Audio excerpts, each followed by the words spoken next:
Hey, it's Jacqueline from the CTS Sports Room, coming to you from my car. Because it's Christmas time, and my house is full of people, and I told them I was going grocery shopping, but really, I just needed a break. So I downloaded this new app that we just partnered with. It's SuperDraft Pro. It is the future of fantasy sports. And you can play for cash, prizes, and experiences that money can't buy. Like the peace and quiet I'm getting right now. You can play for free, or you can get their non-gambling subscription. Either way, you can still win cash and prizes. If you want more information, my friend Kyle Murray is going to tell you about it. It's not easy being the fastest quarterback you've never seen. I'll be right back. There's no quicker way to get into DFS. Play Super Draft today and see for yourself.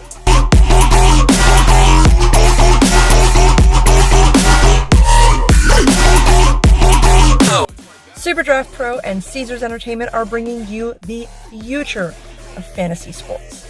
So, if you want to play like a champion or need a break from the family, download SuperDraft Pro today.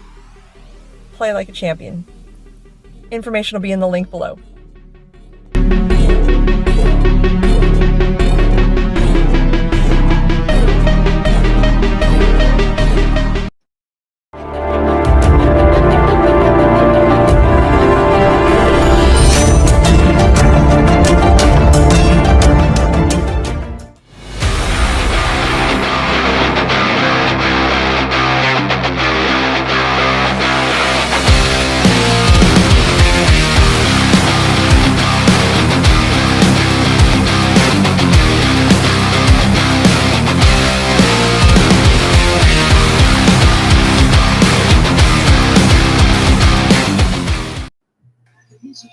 Man, that intro is always banging. But by banging, you mean incredibly loud. Yeah, Banging on my eardrums. It could be a little bit of both. But you just got boomer ears. Alabama Thursday, rolling with the Tide. You know, I'm sure that y'all both watched was right before. Now we have Bama Brigade. How you guys doing in the wake of the national championship loss? It is what it is. We'll be back. Yeah, we'll get into that, obviously. That's all I can say. Still not happy about it. Yeah, we'll get into it. Honestly, I'm more disappointed in the basketball loss yesterday than I am the national championship Auburn's loss. the best team in the country right now, and we lost by 4. Yeah, but we'll get into that too. So we'll start with football, though. You know, our fans love football. Alabama loves football. A bunch of people are football-only gumps in here, so we lost 33-18, but it really was a one-score game. I mean, it was 33 because Bryce was trying to score a touchdown and threw a pick six, and with a minute to go. It was really, subtract 7, 26-18. Quick maths. But let me get your guys' first. Let's get the bad out of the way, right? Negative vibes. You guys have a ton of those. Your spiritual energy is just so negative. Negatives? Kidding. Yes, hit me with your negatives first. I'm gonna go on a little bit of a different route. Pete Golding is still Pete Golding. Here's what I mean by that is, we went up by 5 with under 10 minutes to go against a very not good offense. All we had to do was get one stop, get the ball back, and bleed the clock out. We had a chance. Pete Golding had a chance to win the game, but typical our corners. I don't remember who gave it up.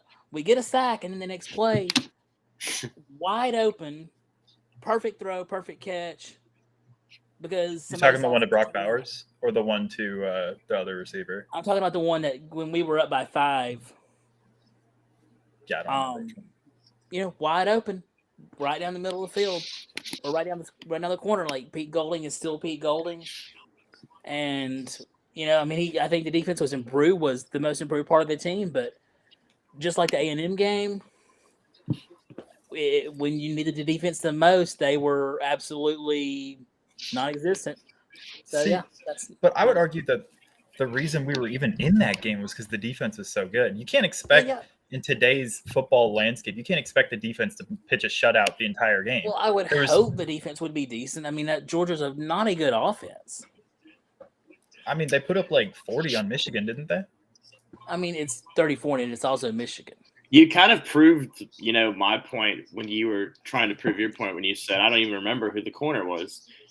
For a defense that was on their third and fourth string corner, I think we did perfectly fine. We were going back and forth in the group chat while the game was going on. And I said the defenses play their heart out tonight, but because the offense, hasn't been able to get the job done, the defense has been on the field so much. Some of that's Bill O'Brien. Yet I'm on the Pete Golding train. Second half of the year, I completely changed my mind about him. Bill O'Brien, we'll get into that later as well. But I'm still not very high on him. Obviously, he had some things working against him. I guess my negatives for the game would just be the fact that those receivers weren't ready. Yeah, they played worse than I thought they would. Yes. Other than Jamison Williams, who went down. And I had a tweet. I took it down. The freshman receivers, I think, specifically. I had a tweet that was gaining some traction, but it was just kind of a negative tweet on my part. And I was basically just said, hey, I'm paraphrasing because I was a lot more mad when I tweeted it. These are the guys like IG Hall and all these dudes, these young receivers have been telling us how good they are. Just wait until they get their moment, yada, yada, yada. You know how that goes. And then they get their moment, and they all just kind of, for lack of better words, shit the bed. I agree. I mean, Agiye Hall wasn't bad. I mean, he did have a touchdown. He was bad. I mean, he thinks, he has this mindset. He thinks he's like receiver one, and he drops what could have put us up like 16-6. Mm-hmm. And, like some of these guys come in with this cocky, I'm great attitude, and they don't back it up. Julio Billingsley, Agiye Hall. I'm not going to blame Ja'Cory Brooks. Ja'Cory Brooks he caught the game tying pass in the Auburn game, and he had like 60 yards and a touchdown. Yeah. And then when J-Mo goes down, I think that put a lot of pressure, and the young guys just weren't able to rise up to the pressure. And I have a question tonight for you guys that kind of goes along with what we're talking about, and I wanted to ask this in the group, but I decided to spring this on you at the last minute. Here's my question, and I even saw this on Twitter, so I kind of agree with it. Whatever happened to the next man? Bama's always had this next man up mentality. Whatever has happened to next man up, that has not applied to this year's team. I think that a lot of people, it's a little bit overstated, but with people being able to transfer out, and then also how much talent Alabama lost to the draft, it's kind of hard to have a next man up mentality, right? Like when you're focusing on just a couple of guys all season, and then you have to rely on true freshmen, like some of them playing their first game, like Agiye Hall. And in defense of Agiye Hall, I was hyping him up. He didn't quite have the breakout game I was hoping he would. And yeah, he had a lot of drops. I think he had like 4 drops, which is bad. But he was also, for a while, the only one making any plays. Like he caught that short pass and took it 30 yards.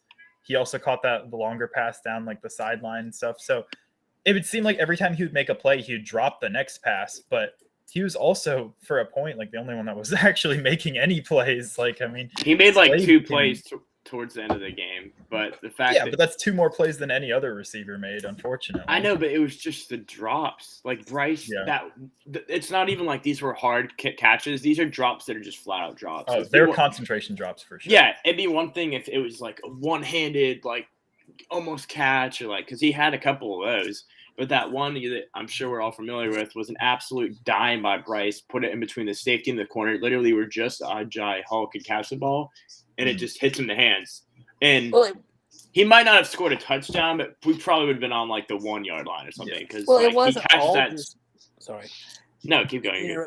It wasn't necessarily just drops. It was guys like Billingsley running the wrong route, or not doing something that not even blocking. There was one play where I watched Billingsley. It was the drive that B-Rob had that nice run. It was just carving him up.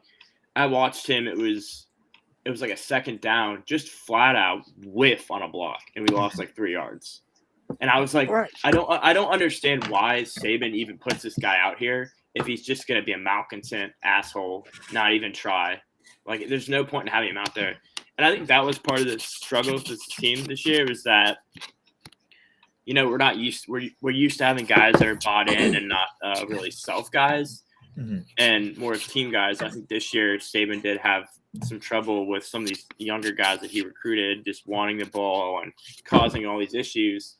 And we played the national championship. We played Georgia till the fourth quarter, so we did pretty damn well with that. But I think after a while, it catches up with you, especially because of injuries. And man, it just bothers me because I know, obviously this is what people say. You say injuries are part of the game. Yes, injuries are part of the game. Next man up mentality. But I've been saying it all week. Like when you have to replace two receivers who had over 1,000 yards and we'll call it double-digit touchdowns. I think Mechie had 8 touchdowns. So it's so hard to replace that production and get that, synergy that Bryce has with the receivers down. And, I mean, we saw in the SEC championship game, how many points we put up against Georgia. I just feel like if we had, and I'm not asking for J-Mo and Mechie, but if we just had J-Mo, I think he had 60 yards in the first quarter and a half before he went down. If we just have that guy, there's no doubt about it. I think we win that game. Yeah. Sorry. I was just going to finish and say, you're looking at a guy with J-Mo could be the first receiver taken in the draft. So I don't think it's making excuses when you say, oh, we lost our best receiver, and the argument that people make is like, oh, we have all these 5 stars. But like I said, when you don't have that chemistry and you've got Mechie and Williams taking all the, receptions at practice, you can't just expect these guys to necessarily be, world beaters, which is my counter argument. I agree. I agree with you, Joe, to a point, but I still think, I mean, let's be honest, Kirby Smart had a great game plan for the game. I mean, he had a great defensive game plan. Bryce was not, his usual self, and it's hard to be yourself when you have your 2 main targets out. But I still think it's going to be a close game. I mean, it was still a tight game when J-Mo went down. And do I think we possibly win with J-Mo? Yes. But, there's other factors that contributed to our loss that had nothing to do with that. And, these guys, these guys like Agiye Hall have we all act like, we can just, as soon as a player goes in, we act like it's okay and that we can just produce right away. And we didn't. That's why we lost the game, because guys like Agiye Hall were not ready. They should have been ready. They weren't ready. And, we just, the more injuries we got, we were up Schitt's Creek without a paddle, Yeah. And real quick, Spencer asked, would y'all feel the same way if they would have caught half the balls that hit their hands? No, I feel like if they would have caught half the balls that hit their hands, not even being dramatic, we would have won the game. So I'd have felt a little bit differently. Bryce wasn't as usual himself if you look at the stat sheet, but I mean, he was still throwing dimes that could have led to the scores. I mean, the Cameron Latu drop was the epitome of that, right? Not only did Latu drop it, not only did he drop a wide open touchdown catch, Ja'Cory Brooks also had a shot at that and couldn't come away with it. I mean, I know it's a lot harder off the bounce, but he had a realistic shot of catching it off the bounce as well. So that's just the night summarized in one play, right? Multiple. Yeah.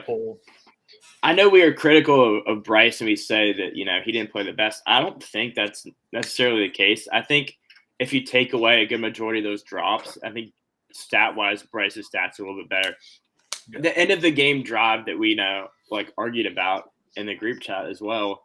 I just think that Bryce wanted to score quickly so that maybe if they missed the 2-point conversion, they could get an onside or something. So I think his mindset was, Georgia's going to be, trying to prevent, us to get some yards here. Let's try and take a shot.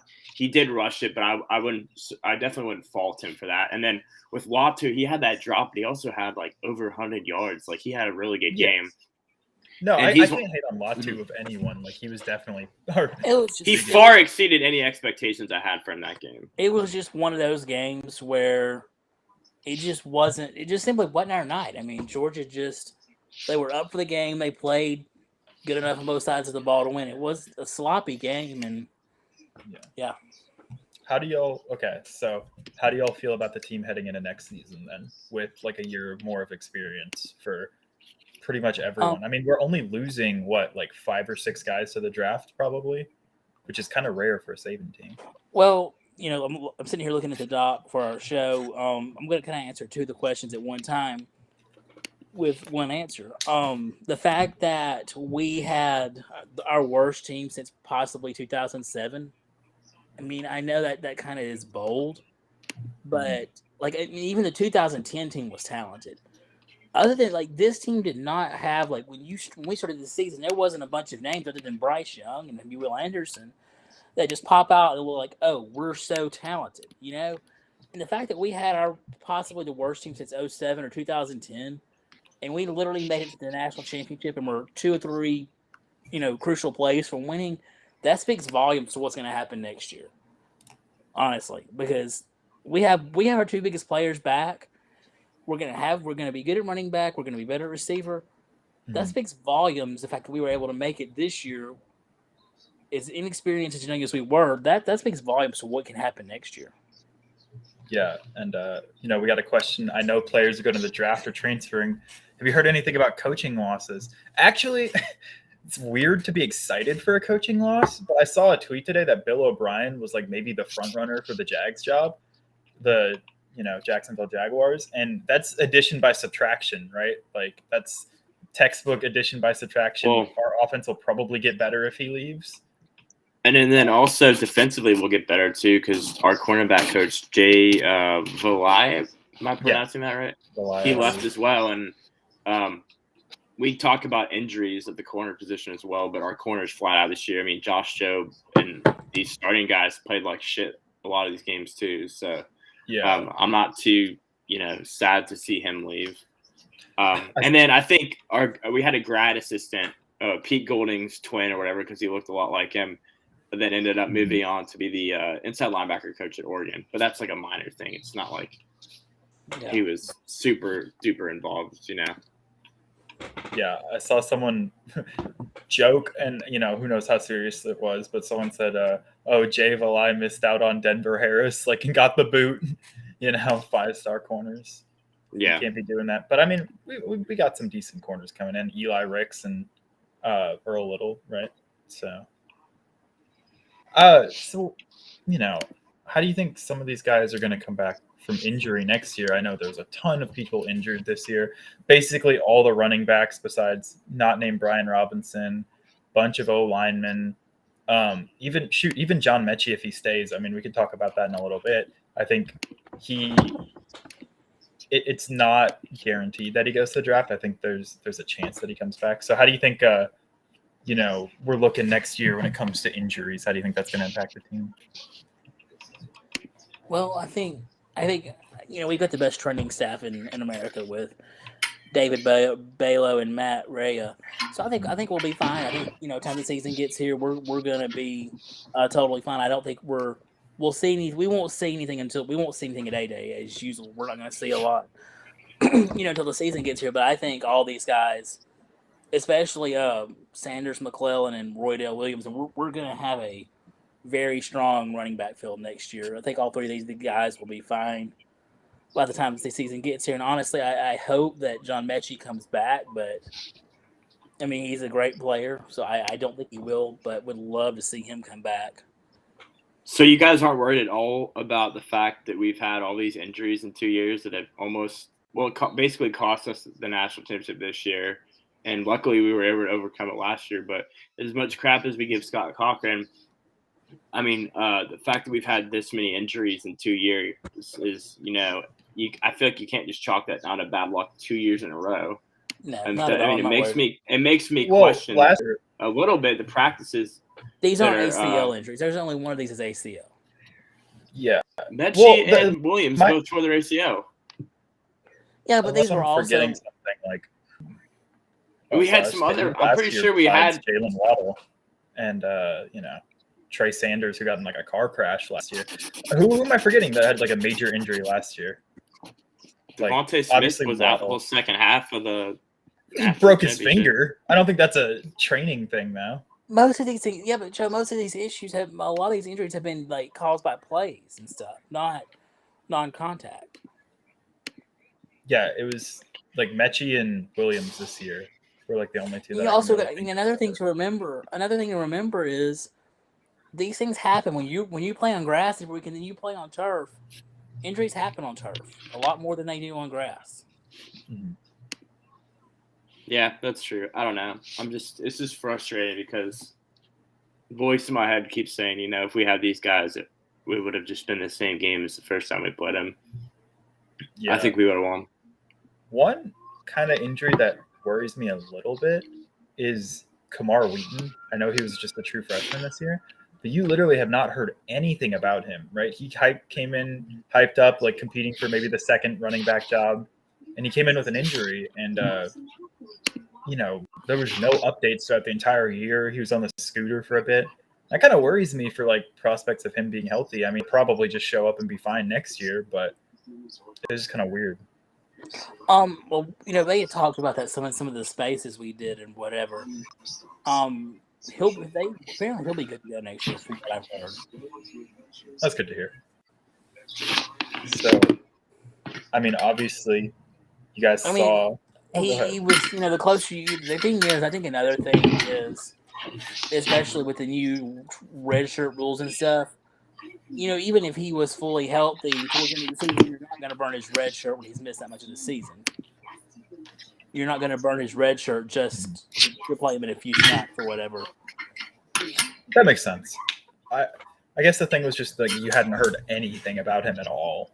It was the only thing that weirded me out. From what I've heard, he's good to go next season. Joe, I don't know if you're in any of those spaces or not with Christian and them. And I don't know if Christian's watching or not, but from what I've heard, he'll be good to go next year. But I mean, obviously, our running back room is stacked next year as of now.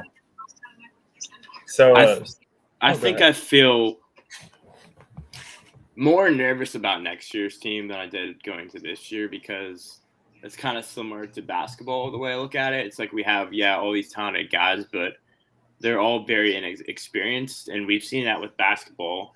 How it's affected the overall success. And so it would be nice for a guy like Mechie to come back because he would definitely, bridge the gap with some of those receivers, kind of like Devontae Smith did when he came back. But yeah, I'm worried about, this team next year. I'm not worried about, the key pillars like Bryce and Anderson and Dallas Turner, but some of these guys that have decided they're going to leave and going to leave, it concerns me. So Spencer asked, go ahead. Football, Sorry. I mean, football is a completely different sport than basketball. I mean, inexperience is inexperience, though. I disagree. The hard-hitting analysis we look for. Football is a different sport than basketball. Like Joe last week, what was it? Joe saying that basketball is round or something like that. There's only one ball. Yeah, there's only one ball in basketball. But, there's also a big difference. I mean, Nick Saban's a very experienced coach, and we have Nick Saban compared to, Nate Oates, who's probably the top 2 coach in the SEC, but he's not been around that long. So, I mean, as long as we have Nick Saban, I don't worry about stuff. I just don't see the need to worry about stuff like that. So, real quick, I wanted to ask a question that Spencer had. So, would y'all rather have players that stayed through the process and may not be, all-star level players, or would you rather grab a great player out of the portal? I might get some hate for this, right? Like, as a fan, as a fan who loves good stories, right? I'm always going to love like a Jalen Hurts more than I'm going to love like a random dude that we pick up off the portal. But also, like an Eli Ricks is going to be a lot better than a Josh Jobe or a Jalen Armour Davis. So if you want to win, I think the process can only get you so far. And if you can go and grab a top tier player for nothing, you should do it. Like that's just the way it is right now, I don't know about how you guys feel. I agree with what you just said, Tyler. Yeah, me as well. Like as a fan, it's always a lot better to root for like the guys that have gone through the process. Like Brian Robinson this year was a great example. It was so easy to root for him. And yeah, Junior Gibbs next year might be better, but he will be better. Okay, yes. I want to give it the benefit of the doubt. But Brian Robinson is going to be more of a fan favorite, I think. I don't know. So obviously you guys saw Kayvon Thibodeau's comments on Alabama. That was a hot topic all this week. And just give me your thoughts and stuff. So for He needs to worry about his own. I mean, I'm with Joe on this one. I mean, he's probably the most overrated player going into this draft. I mean, worry about your own self and worry about your own self. Worry about your draft stock. Quit. I mean, maybe if he came here, he would have actually not been overrated and would have been that good player. Well, this is what I was saying to my dad. I was saying I don't think I would take him because the way he carries himself, he's very pompous. He comes off as one of those players that, thinks they're this bright intellect. Like, I mean, he's a smart kid for sure, but he just comes off as a player that thinks he's smarter than he actually is. And I wouldn't be surprised if, he plays 3 years in the league and then decides that, I don't need to play football anymore. I made my money and, I don't want to deal with these brain injuries. Like, I can totally see him doing that. And so for me, I do that though. Like Chris. Well, no, I'm not saying I don't respect him. I just think I question how much he actually loves the game of football and how much of it's just like part of his whole spiel. And so I would take Aiden Hutchinson. I mean, before all this, I vouched for taking Aiden Hutchinson over him, and now it just kind of solidifies my my stance on that. You could always pull a Larry Sanders and go and retire and go become a painter because that's what he always wanted to do. I don't know if you guys ever remember Larry Sanders. He was a center for the Bucks a couple of years ago. I don't. I remember Barry Sanders though. Barry Sanders. They're close, but not the same. So actually kind of want to jump around a little bit and talk about basketball real quick because we have Nikita Stover joining us in around 15 minutes. And I don't want to run out of time to talk about basketball. So we'll talk about transfers and stuff after we hit on this real quick. But Alabama lost to number 4 Auburn. I think I saw that they jumped up to number 1 now with Baylor losing. Very impressive. Then, it was close. It was 81-77.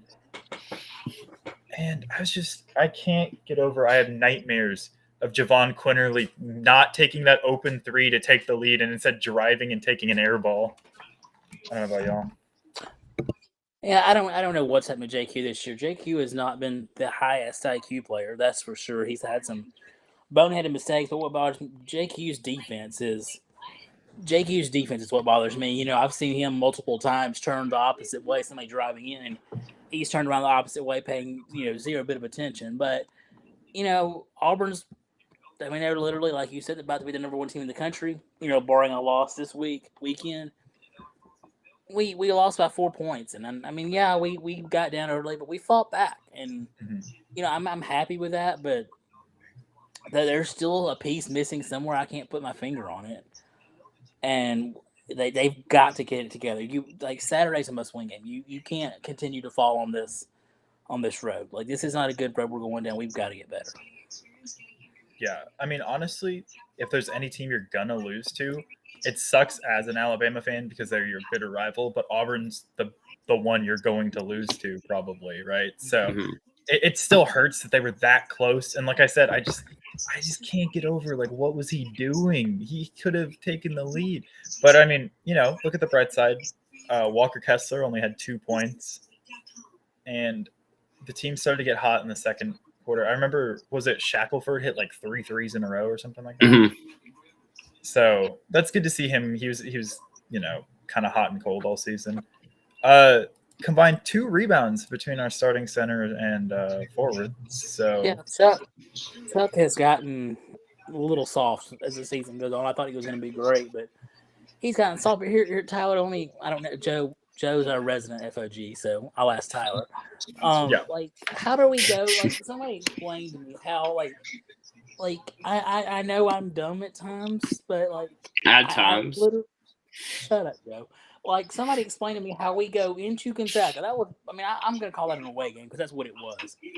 We go to Gonzaga with the 2 best bigs in college basketball, and we out-rebound them and dominate them. But then we come home, we go to Missouri and play against Auburn, and we can't out-rebound either one of them. Like, explain to me how we can out-rebound the best rebounding team in the country, but now we can't out-rebound. We couldn't out-rebound the team of 5-year-olds. Like, what the hell? I think honestly, a lot of it comes down to heart, right? Like you talk about it, it's such a cliche in sports. But you look at last year's team, right? Like you had Herb Jones, who would literally dive for anything, and he'd given 100%. Yeah. And it doesn't seem to have that same like grit that last year's team does. I know Naotes always tries to instill his system being like really scrappy and physical and stuff, but it just, yeah. What does he call it? Blue collar? Yeah. Mm-hmm. First team in, last team out type. But I don't see that in them. And I think it's because a lot of their stars, like a lot of the important players on the team, like they don't have that in them, right? Like JQ's not the type of guy that's going to be like that. Shaq seems like he just wants to score to me at times. Like all he wants to do is shoot threes or take little weird floaters. And like, I mean, Bediako, right? He's young. And I mean, honestly, JD Davison, for all the crap he gets, he played a really solid game, and he is one of the people that's out there hustling. You know, that's one of the only ones, man. Yeah, exactly. That's the one thing I got from watching him is like even when he isn't playing well, he's always trying to get the putback dunk or like the hustle play. You know, even if he's turning it over. So I think he does need to be out there. And we haven't here. Should he start over JQ? And honestly, with the way JQ's been playing, I think the answer might be yes. Well, I agree, and I also think we do this every game. We do this blue collar, hard hat, whatever. Like we need to stop doing this hard hat because nobody deserves it. They're like, soft. They need soft hats. Yeah, I mean, like regular hats. Nobody deserves it. I mean, like I guess JD deserved it for the slam he had the other night, but in the Missouri game, nobody deserved it. Other than JD's slam, like nobody deserved it. Like at this point, when we're losing, like nobody deserves a hard hat. We're not losing because we're not the better team. We're losing because of the effort. Like when this team is on, they're the top 4 team in the country. But we're not losing because we're not good. We're losing because the effort is absolutely pathetic.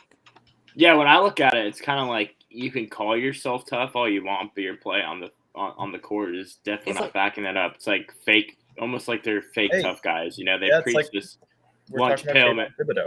Yeah, we preach this lunch pail mentality, and then we go out there and we can't, get a rebound. It's just embarrassing, man. Yeah, I do think, closing thoughts on basketball from me at least, I do think that this could be a team that surprises in the tournament. I mean, because you think of coming into the season, they're slated as a 2 seed, I think. It was 2 or 3. And so I think that some poor team, I mean, obviously we have to make the tournament. We can't keep sliding like this. But some poor team is going to get matched up against Alabama and get absolutely surprised if they can pull it together. But if they keep playing like this, we're going out first or second round. Almost guaranteed. Yeah. So now. Depressing week. A little bit. Yeah. Fun facts. Hey, Tyler, can I add one more thing, please? Of course. I want to throw in, since we're talking tournament, I would like to throw in, this is updated bracketology, and I like this as a matchup standpoint. This is perfect for us. We're matched up we're a 4 seed in the Philadelphia side of the bracket. We would be playing South Dakota State. By the way, we've already nominated them once this season. Mm-hmm. In the 1 seed in that bracket is none other than a revenge game, UCLA. Ooh.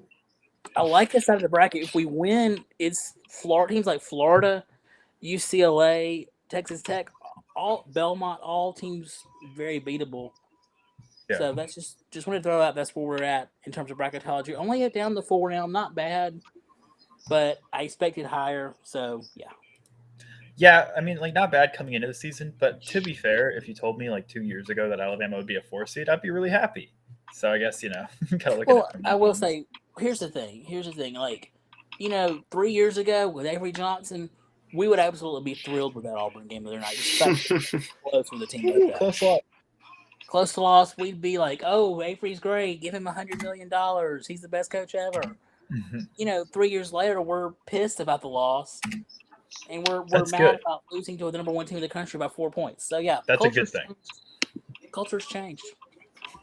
So, I kind of want to go back to football. We didn't hit on one of the most important things that happened after the game. That is the transfers, right?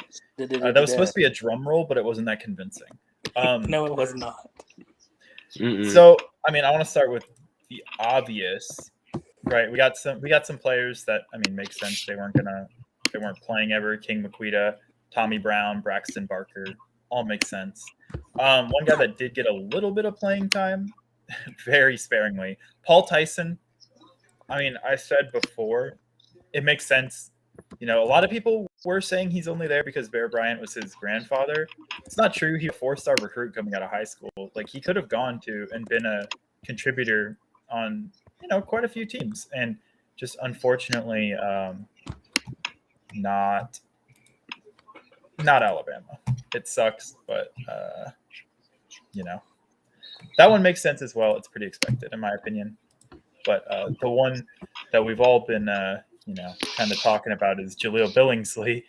And, man, I thought he was going to be the next great Alabama tight end, but him leaving after that just puts a really bad taste in my mouth.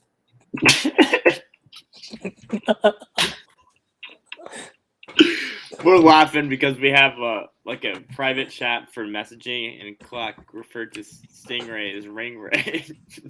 I wasn't gonna laugh till Joey laughed. Till Joe laughed. So anyway, Julio Billingsley. I just don't get how you can be that talented and then go out there. I mean, I guess I do. You see it all the time, right? Like it's not quite Jamarcus Russell, but it's the same concept, right? Like a player that could do anything could be as good as they want, and then they just don't put in the effort and end up, you know, being just kind of there. I know. I mean, I could care less about Billingsley, you know, putting his name in the portal. Good buy, good riddance to him. I tried to give him the benefit of the doubt a lot this year because I know the talent's there, and I know he kind of worked his way out of Nick Saban's doghouse, but at the end of the day, that his performance in the national championship game when we needed somebody to step up was just embarrassing. So, you know, good buy and good riddance. I hate saying that. Makes me sound like a bitter, angry Bama fan, but just, you know, the lack of effort, you know, drives me insane. Yeah, and then the one that hurt me the most was Drew Sanders.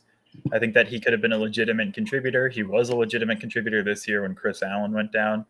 And it's one of those things, right, where Dallas Turner was going to pass him eventually, but the process happened a lot sooner than maybe we or Drew Sanders would have wanted because Drew Sanders got hurt as well. And he ended up losing his spot and never getting it back because of that. But he was really good. I mean, he was a 5-star coming out of high school. He could be a starter almost anywhere. So I understand why he wouldn't want to play second fiddle to Dallas Turner and Will Anderson. But, you know, I think he should go play wherever he can get playing time and improve his look out for number one. But it does kind of hurt because he would have been really good depth to have and a really good player and even a rotational piece on the team.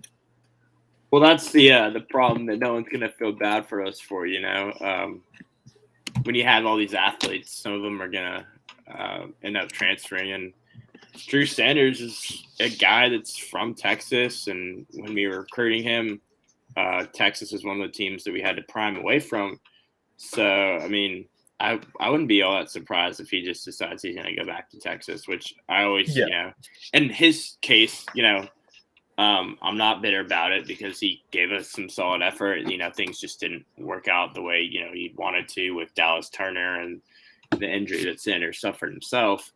But with Billingsley, I really can't say the same. So then I do have one last question about transfers. Jalen Moody is transferring, which I thought was kind of interesting because theoretically we have must two not have been in linebackers. the mood to stay here, huh?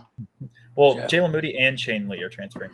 So theoretically we have two middle linebackers transferring, or two going to the draft, and then Moody is also transferring. So does that indicate that maybe, you know, one of them could come back? Do you think Christian Harris or Henry Toa could end up not going to the draft? I think Henry is a lot more likely than Christian Harris, but you know. Should they both stick around? Yes.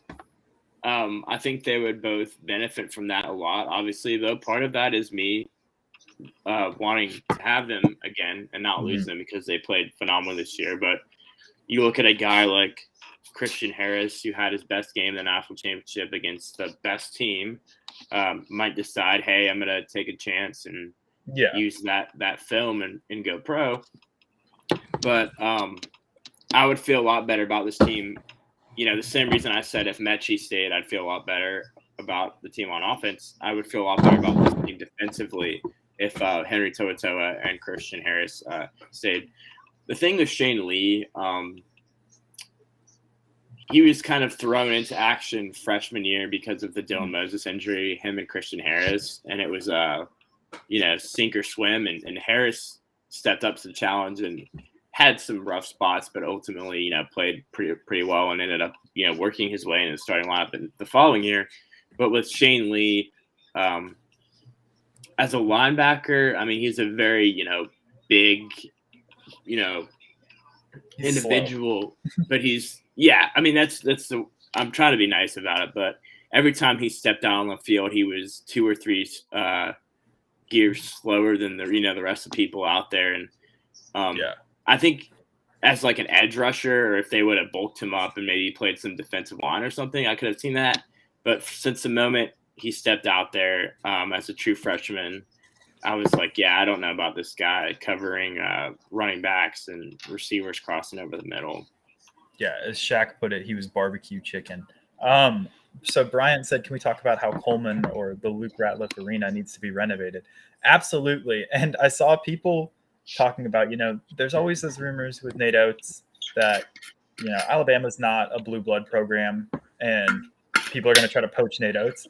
And I saw the positive way to look at that is like, if he ever does get bought out, they paid for our new arena, right? So, but I mean, it's just so old. It's small. Yeah, I mean, you look at what Auburn did and got a new arena. Auburn was 2-20 in SEC play when they got a new arena. Yeah. That was a great coach is a recipe for success, but it seems like nobody cares here. It's not the most important thing, but at the same time, actually, I disagree on the importance of it because having a new arena is huge for recruits. Mm-hmm. I just mean there's other issues with this team right now, but I know the times that I've gone to Coleman Coliseum, it hasn't been the most enjoyable experience because the Coliseum is just super, super outdated. And like you guys talked about, if we were to, pour a lot of money into that, which we are pouring a lot of money onto, isn't that supposed to be done like semi soon, or what's the progress on that? I know that was part of the renovation plan. Nobody knows. See, that's the thing. They put this video out and they got us so excited about it, and then now no one has any information or updates on it. And part of being a good team, I think, is getting players like you guys talked about to want to come play in an awesome arena. And we haven't even got into the Tide Pride stuff. Yeah. Well, and then that's exactly what I was going to bring up next, right? Is like, it was almost 50-50 Auburn fans and Alabama fans, right? Like there was so many Auburn fans. Yeah, this is a good point too about the seats being uncomfortable. The seats is like, you sit on those seats for a couple hours and your butt hurts for the rest of the night. Yeah. But I mean, I remember, so I wasn't personally at the game, but I remember reading that apparently Auburn was able to bust out a "We can't hear you" chant in Coleman. Like, it's your number one rival. They're the number 4 team in the nation. You're playing them and half the seats are Auburn fans. Like, the system is just so inherently busted the way they give out tickets that there should be no excuse for not packing that stadium with Alabama fans. I get it. We're a football school, right? But like, there should be enough interest in a top 25 matchup against the number 4 team in the nation that happens to be your biggest rival, that you should not be getting, "We can't hear you" in your home stadium. That's just ridiculous. That's embarrassing. Yeah, I mean, it is. And I know after the game, too, I saw they were interviewing Bruce Pearl, and he was like, so happy because there was like a whole section of Auburn fans that stayed after the game and were like being loud, and it's just so embarrassing. And as a Washington football team fan, I hate to just always bring that in there, but it reminds me of, the times that I've been to FedEx Stadium and I've seen all, a good majority of the fans are away team fans. That's exactly what it reminds me of and how much that infuriates me for that. And I mean, I've kind of learned to accept it at this point, but to see it from my university's basketball team is just, I mean, you hate to see it. It's not great. Also, we got to put in a recommendation for Spencer. He's going to take care of the renovation for us. But with that being said, we are joined by our guest, former Alabama receiver, Nikita Stover. Thank you for joining us, sir. How y'all doing? Good. How are you? Doing fine. So I guess first, just tell the people, what have you been up to recently? Recently, just got the head coaching job at the Decatur Heritage Christian Academy. I also do personal training with athletes, weight loss training. It's basically things I've been doing. So, I mean, I guess I'll just start off. Obviously, the national championship game was earlier this week. So can I get your initial thoughts of the game, like how you felt after watching it? Injuries kill you, man. As we of course you sad that you lost, but it's like one of those, hey, it's hard to lose with backup receivers and backup corners. I mean, it's hard to win with them. You know what I'm saying? I mean, we got the talent, but when you don't have the reps, get the reps until the national championship, it's kind of difficult. So how do you think the freshmen did, like standing in? I know some people thought they had really rough games, like the freshmen. Yeah, like I said, you don't get the reps. Your first true reps are against Georgia. It's gonna make you look. It's gonna make you look worse than what you are because those guys are 4 and 5 stars. Next year, I see 84, being one of our better receivers. Then defense number 15, that guy, he gonna be rough. Mm-hmm. So I guess from the outside, there are a lot of fans that were blaming a lot of what happened on the offense for Bill O'Brien. So from the players' perspective, like, what do you think about the play calling and the offensive scheme they were in? Man, I don't do the blame game. That's just not me, as a player and a coach. It's like when I coaching basketball, like I don't jump on the refs. We control things we can control. As far as a player, you only can run what your OC calls. It's some things I'm sure he wish he would could take back, but at the same time, some things we gotta as players gotta capitalize better on. So that's how I look at it. What is the biggest difference in the game from when you played in the game now? What is the what? The biggest difference in the game from now back from when you played? The NIL. Hey, I wish it was here when I played coming out of high school. No, it's schemes. More passing. You got bigger corners, bigger receivers now. Better, a lot better quarterback plays in my eyes now than you had, then, as a whole, even in the NFL, it's just different now. Mm-hmm. Well, I actually just a little bit ago was talking to one of your former teammates, Matt Cadell. That's my guy. Hey, that was my roommate. That was my roommate. Really? I did not know that. I should have told him. We weren't sure if you were coming on until after I'd finished. But so you talk about the NIL, and I guess I wanted to get your perspective on the NIL, especially as someone who was a part of the 2007 team. They had a bunch of, I think, 5 wins vacated because of, I believe it was textbook issues. Like some players got given textbooks. So now that like players are making millions of dollars off their likeness, I kind of want to get your opinion on the NIL. It's like I say, it's a good thing to players. Coaches have had to adapt because it's going to be certain ways certain schools can get kids. Like Texas A&M, I'm sure that they're racking up right now. So I guess they figured something out when it comes to the NIL. I mean the NIL and just the coaches adapting to how they get these players and how they keep these players.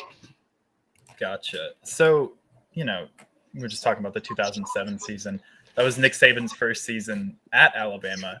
So when you guys were on the team, like, did you guys realize that it was the start of something so big, or did you have no idea until way later looking back on it? You could tell. You could tell the first year with how many players you had, like 6 or 7 key players kicked off the team. Prince Hall was a freshman All-American. Next year he's gone. Coach Saban set the standard high that first year. You can tell it was way different. It's going to be way different. I'm going to go with an off-football topic question. So what did you say you do again? You're a workout. What did you say? Athletic trainer and high school football coach. What do you say to someone who gets into the workout routine and then just generally falls out? What do you say to motivate them to make them want to stay in the gym and keep at it? You got to set goals. You got to know, what are you working for? And then once you lose that, you got to, think about, all right, I started because of this. I'm trying to accomplish this. Health is always a big thing. So you just think, hey, I'm trying to live longer. I'm trying to do better. It's goals, the goals that you set, and remembering those goals. So what were some of your goals then? Back in the day, or even now, when you were playing, or even today, what were some of your goals? Well, it's funny because I honestly played football because people say, hey, you good, you should play. It wasn't one of those. I like basketball more.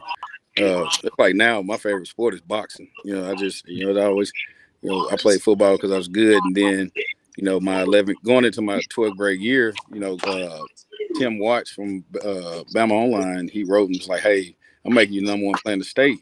I knew nothing about that. And,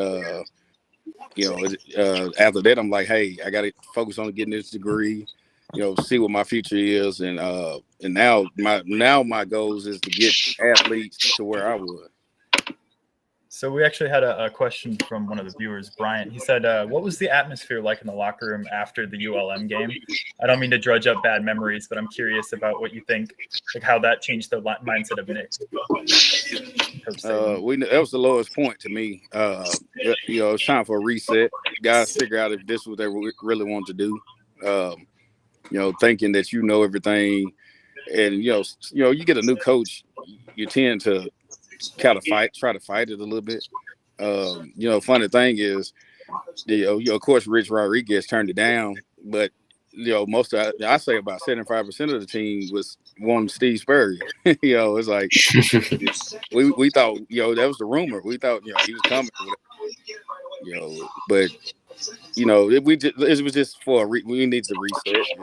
And, him coming at us saying, hey, things gonna change. He definitely. After that, it was, it was going to be different. So, you talk about having to reset after a bad loss. How do you think losing in the national championship game is going to affect next year's Alabama team? Well, the guys that lost, young guys, are going to be hungry. They're going to want it more. Every class for the last, 10 years, won a national championship. Last 12 years, won a national championship. So they're going to want it more. And, I think it's going to be, next year it's going to be rough for a lot of teams. It's funny. My son is actually going to Austin Peay, and they played Bama right before Auburn. I'm telling my son, woo, it's going to be rough. Yeah, so you think a year of extra experience, you think that Alabama's going to come back better than they were this year? Yes, definitely. So then are they your favorites to win it all next year? I mean, yes. Oh yeah. I'm telling you, it's gonna get rough next year. Okay, go ahead, Clack. Sorry. One more thing. So what is the biggest thing that Coach Saban said to you that you have remembered and that's stuck with you for the rest of your life? Oh, you're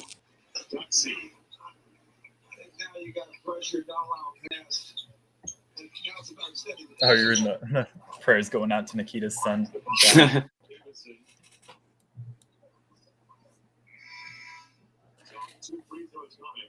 Oh, can you still hear us? That's 5 on Orange, by the way. Orange is done. Did we lose him?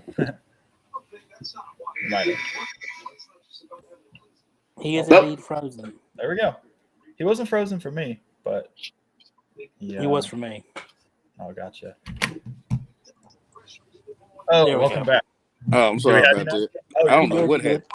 happened. What was that question? What was the biggest thing that you learned under Coach Saban that stuck with you for the rest of your life?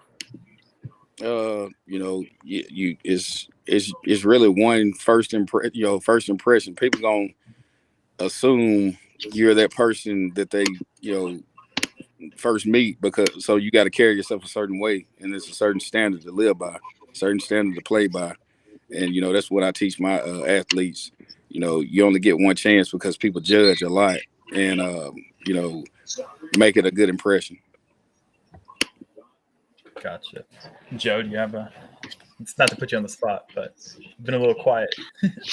I was wondering if you saw Kayvon Thibodeau's comments about, an education at Alabama not meaning as much as compared to somewhere like Oregon. What's funny? Every time a team that I like lose, I stop watching sports. I don't watch sports for that week, for the series, because I just don't want to relive it or think about it. Like, my Lakers terrible right now, so I really don't watch sports anymore. Bama got beat. I hadn't watched First Take or anything for this whole week. I just try to block it out of my head, get ready for next year. So I haven't. What exactly did he say? Just was basically saying that he could have gone to Alabama, but that the education isn't as important there as somewhere like Oregon, and there's more opportunities for him to grow at Oregon just because of Nike. And it was just, I'm paraphrasing it. Tyler, you can jump in if I'm missing anything, but just a whole lot of baloney. Yeah, that was the gist. He was saying that, like, Oregon set him up for success better after football than Alabama did, I believe, even though did he graduate? I think he's a junior, so I don't think he has yet. And funnily enough, he's a PR major, and Alabama's PR program is like top 10 in the nation, and Oregon's was like 206th or something like that. But that's a different debate. You of course, you put them on the spot. They're gonna say things to make their school look better, of course. But as far as the education, I think Bama got a great education. For him to say set up for success, of course, I'm sure he go to NFL, come back and graduate. But your path is the NFL. So they've set you up pretty well for success. It looks like. Yeah, so exactly. Along with a lot of other guys. So I don't. Those comments I know personally irritated me. I didn't know if you'd seen them yet, though. I think my education from Bama set me up, pretty well, with things I do now. So I'm glad I went to Alabama. Yeah, and do you guys? Oh, we have one more question from our good friend Spencer. What's your favorite memory from being at Bama? Well, I got a couple. Of course, the brotherhood is the most that any football player probably will say. Locker room, just going to battle together. And it's more like people fail to realize it's like the coaches really are trying to break you. Like they're trying to figure out who's my my true dogs out here. And you as players, you want to band together and don't let them break you. So it's a brotherhood, and I still talk to guys now that went to that we were at school together, whatever. We talk about the 2 days, how bad it hurt. Of course, my flipping the end zone against Colorado, that was a fun memory. Just the Iron Bowl win my senior year that broke the streak. Knowing that we changed, that those seniors changed. They gave you what you got now. We started that. Yeah, and so I think we're out of time. So thank you so much for joining us. But before you go, just give a quick shout out, wherever people can find you, whatever you're doing, whatever you want to shout out, I guess. My training business, Core 9 Training, is on every social media platform. Check out Decatur Heritage Christian Academy Football. That's where I head coach at. Just like I say, Core 9 Training, anywhere, any platform, you can look me up. I train athletes, train weight loss, weight gain, strength and conditioning, all that. So, well, thank you again for thank you so much being here. Thank you. No problem. Appreciate y'all. Yep. So have a nice night. And that we're out of time. So that does it for another episode of Bama Brigade. Shout out to everyone. that was here, watching. Thank you to Nikita Stover again for being here. And we'll be here Sunday night with back at the regular time, 5 p.m. Central if you're a cool kid, 6 p.m. Eastern if you're a loser like Joe. Ah, And we'll be talking about some NFL. The playoffs are starting. That's exciting. playoffs. Playoffs? Talking about Not for any of our teams. But, well, I don't know. Clack maybe. well, we don't know what. Clack probably has 14 playoff teams or something. This There you go. Oh my god. That's a nice jersey. I like it. I need to get me one. That's like not the only one. I don't know my other one is. Y'all know what the other one I'm talking about.